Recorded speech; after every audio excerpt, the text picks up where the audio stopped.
સુરત પોલીસે 120 ગ્રામ MD drugs સાથે એકને ઝડપી પાડ્યો છે.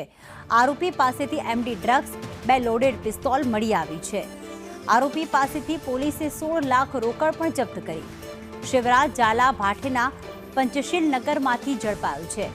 આરોપી સાગરીતો સાથે વોકી ટોકીથી સંપર્ક કરતો હતો.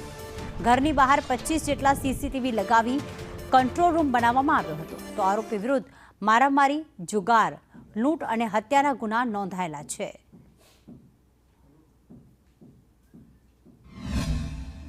સુરત પોલીસ છેલ્લા 3-4 વર્ષથી નો ડ્રગ્સ ઇન સિટીનું અભિયાન ચલાવી રહી છે. ત્યારે આ જ અભિયાન અંતર્ગત સુરત એસઓજી અને સ્થાનિક પોલીસ દ્વારા વારંવાર એમડી ડ્રગ્સ અને એનડીપીએસનું વેચાણ કરતા આરોપીની ધરપકડ કરતી હોય છે. ત્યારે ફરી એક વખત સુરત એસઓજી પોલીસ દ્વારા 120 ગ્રામ એમડી ડ્રગ્સ સાથે આરોપી શિવરાજ ઝાલાને ભાટેનાના પંચશીલ નગરમાંથી ઝડપી પાડવામાં આવ્યો છે. જોઈ શકાય છે કે અહીં આજુબાજુ તમામ બાજુ સીસીટીવી ફૂટેજ લગાવવામાં આવ્યા છે, જેથી આરોપી જે છે પોતાના ઘરમાં જ એક નાનકડું કંટ્રોલ રૂમ ઊભું કર્યું હતું અને પોતાના જે અન્ય સાગરીતો હતા તેમની સાથે વાતચીત કરવા માટે તેણે વોકી ટોકીનો પણ ઉપયોગ કરતો હતો, જેથી કોઈને શક ન જાય, પોલીસ પણ તેને તપાસી ના શકે. ટેકનિકલ રીતે સમગ્ર બાબતનું ધ્યાન ટેકનોલોજીનો ઉપયોગ કરીને આરોપી શિવરાજ ઝાલાએ આ સમગ્ર ઘટનાને અંજામ આપતો હતો અને છુપી રીતે એમડી ડ્રગ્સ લાવી અહીં વેચાણ કરતો હતો. સમગ્ર બાબતે હાલ ગત રોજ એસઓજી પોલીસ દ્વારા સમગ્ર બાબતનો જે છે ઘરપોશ કર્યો છે અને હાલ આરોપીની ઝડપી આગળની કાર્યવાહી હાથ ધરી છે. આરોપી એમડી ડ્રગ્સ ક્યાંથી લાવતો હતો, કેટલા સમયથી